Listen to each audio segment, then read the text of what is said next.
ধুইছো সব ধুইছো আজ ভালোভাবে সংসারের দায়িত্ব পালন করতেছে। ড্যাডি ইশালকে নিয়ে আসছে বুঝছো, সব হাই এভরিওয়ান, আসসালামু আলাইকুম। এটা হচ্ছে আমার হসপিটালের সেকেন্ড ডে না থার্ড ডের মর্নিং। এটা অনেক মর্নিং, তখন সকাল প্রায় 5টার মতো বাজে। ওরা হসপিটালে অনেক আর্লি মর্নিং আমাদেরকে ব্রেকফাস্ট দিয়ে দিচ্ছিলো, কারণ অনেক হাই পাওয়ার মেডিসিন দেওয়ার জন্য মর্নিংয়ে যে খাইতে হবে মেডিসিন, তার জন্য সকাল সকালে আমাকে ব্রেকফাস্ট দিয়ে দেয়। তারপর আস্তে ধীরে একটু রেস্ট করে ডক্টর আসছিল দেখতে, গাইনি ডিপার্টমেন্ট। তো দেখে সব রিপোর্ট সব চেক করে বলছে যে আমি একদম বাসায় যাওয়ার জন্য ঠিক আছি, সার্জারি সব কিছু ঠিকঠাক আছে, কোনো ধরনের কমপ্লিকেশন নাই। জাস্ট আমার একটাই প্রবলেম যে আমার ইউরিন ন্যাচারালি পাস হচ্ছে না, তার জন্য ওরা ক্যাথেটার দিয়ে দিছে। বাসায় বলছে 7 days পরে ওরা আবার অ্যাপয়েন্টমেন্ট দিবে। তো বাসায় চলে আসি, আর আসার পরে তো আমি পুরাই সারপ্রাইজ। নুহাস পুরা বাসা এত নাইসলি টাইডিয়া পুরা ক্লিন করে ফেলছে, টপ টু বটম একদম।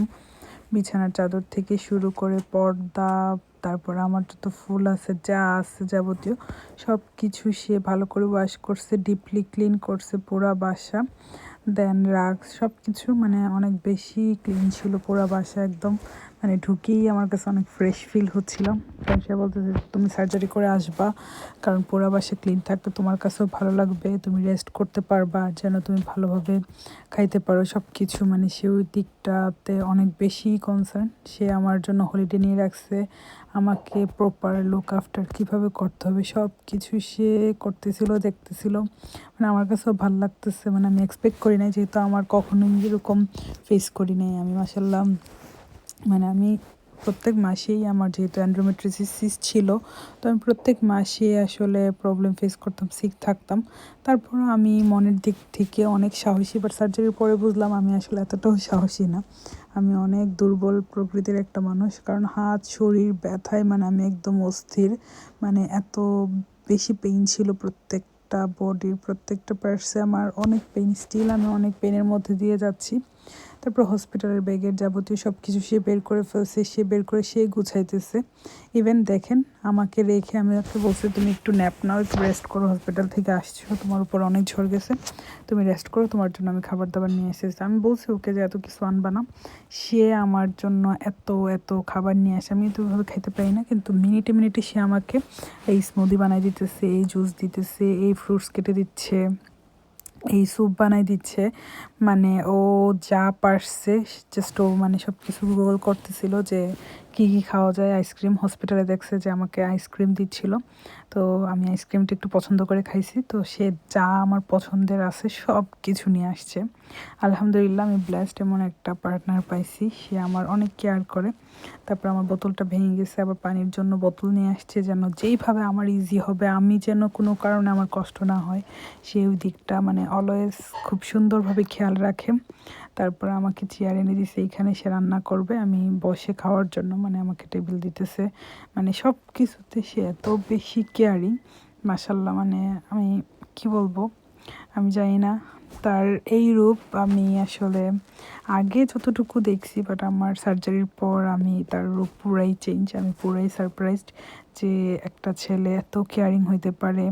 আমার বোনদের বাসা থেকে কিন্তু আমার জন্য খাবার পাঠাইতেছে, আমার ভাবি খাবার পাঠাইতেছে, তারপরও সে তার মতো করে নিজের মতো করে বানাইতেছে। সে ইউটিউবে রেসিপি দেখতেছে যে সার্জারির পর কী কী খেলে ভালো হয়, কী কী খাওয়া যায়।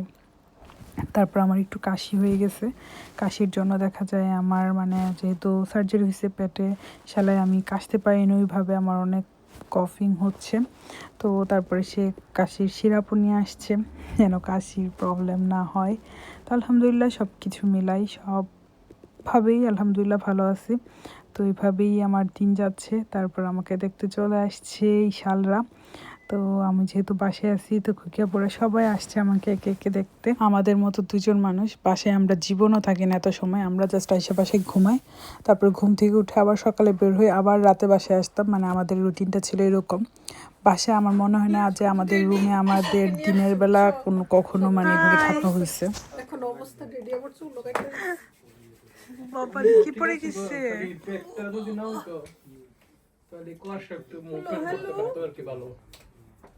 হ্যালো বিশাল মনে কিছু দেখছে।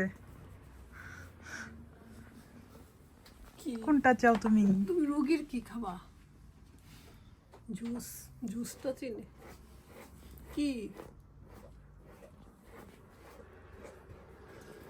না আমার তুমি নাও। আপু মামুন ভাই ওরা সব থেকে আসছে, তার জন্য বাচ্চারা বাকিরা বাসায়।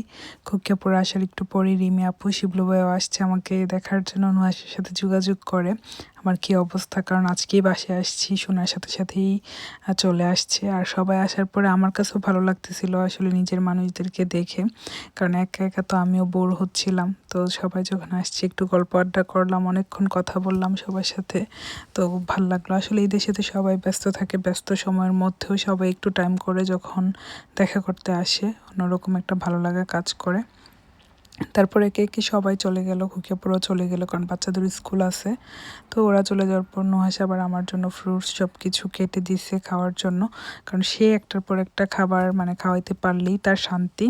তারপর আবার রাতে একটু করে খাওয়াই দিছে। তো আজকের ভিডিও এই পর্যন্তই, আল্লাহ হাফেজ।